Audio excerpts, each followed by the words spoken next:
আওনি বাউনি চাওনি, 3 দিন কোথাও না যেওনি, ঘরে বসে পিঠে ভাত খেও, আর উদরানে মকর স্নানে যেও।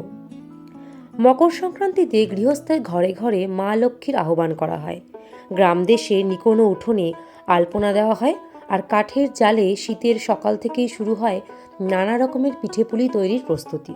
পাটিসাপটা, আশকে পিঠা, চিতই পিঠা, সরু চাকলি, গোকুল পিঠা, মালপোয়া, পুলি পিঠা, আরও কত কী। আজ শহরে সেসব আর হয় কই, আমরা আজ বড় ব্যস্ত। তার মধ্যেও আমার ভালো লাগে পুরনো রীতিনীতিগুলিকে বাঁচিয়ে রাখতে। তেমন কোনো পিঠেই করে উঠতে পারিনি সময়ের অভাবে। সবশেষে এই অতি প্রিয় নলেনগুলের পায়েস বানালাম। এ যেন অমৃত সম। খাঁটি গুঁড়ো এখন তেমন চোখে পড়ে না, তবুও এইসবের মধ্যে দিয়েও বাঁচিয়ে রাখতে ইচ্ছে হয় আমাদের গ্রাম বাংলার এই ঐতিহ্যগুলোকে।